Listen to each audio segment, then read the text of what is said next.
নতুন পাঞ্জাবি পরে একদম রেডি, মা ওদিকে খেতে ডাকছে। নানা ধরনের রান্না বান্না করে তিনি রেডি হয়ে গেছে, আমাকে ডাকছে। আমি এবারে চাই চলো। রেডি হয়ে আছে, আমাকে এই যে সমস্ত কিছু খেতে দিয়েছে, সব নিজে হাতে করে।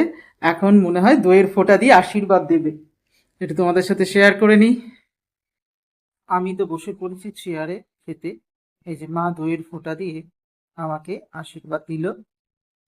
আমাদের কোনো শুভ অনুষ্ঠানে দইয়ের ফোঁটা দিয়ে আশীর্বাদ করা হয়।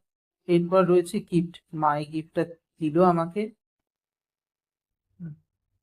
প্রথমেই রয়েছে সাদা ভাত, তার সাথে ইলিশ মাছের তেল, পটল ভাজা, এটা হচ্ছে কুমড়ো ভাজা, আলু ভাজা, বেগুন ভাজা, আচ্ছা ইলিশ মাছ ভাজা, চিংড়ি মাছের মালাইকারি, ইলিশ, দই ইলিশ,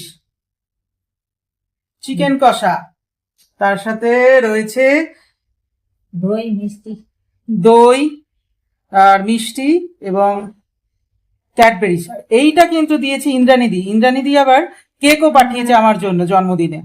তো তোমাদের কেকটা কাটবো যখন, তখন শেয়ার করবো আর কেমন হয়েছে জানাবো।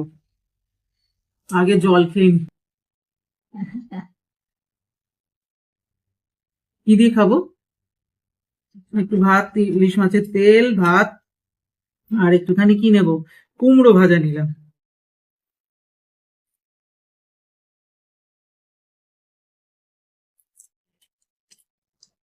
সুন্দর হয়েছে কুমড়ো ভাজাটা, বেশ মিষ্টি আছে কুমড়োটা। কিন্তু আলু ভাজাও নিয়ে নিই।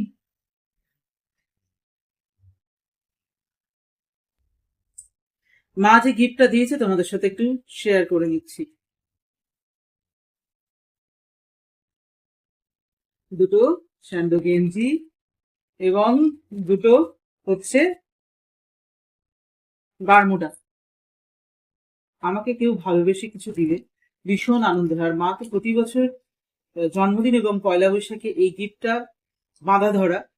আর অন্য কি দিল না দিল, অন্য কিছু দিক না দিক, এইটা সব সময় থাকে প্রতি বছর, ছোট্ট থেকে একদম।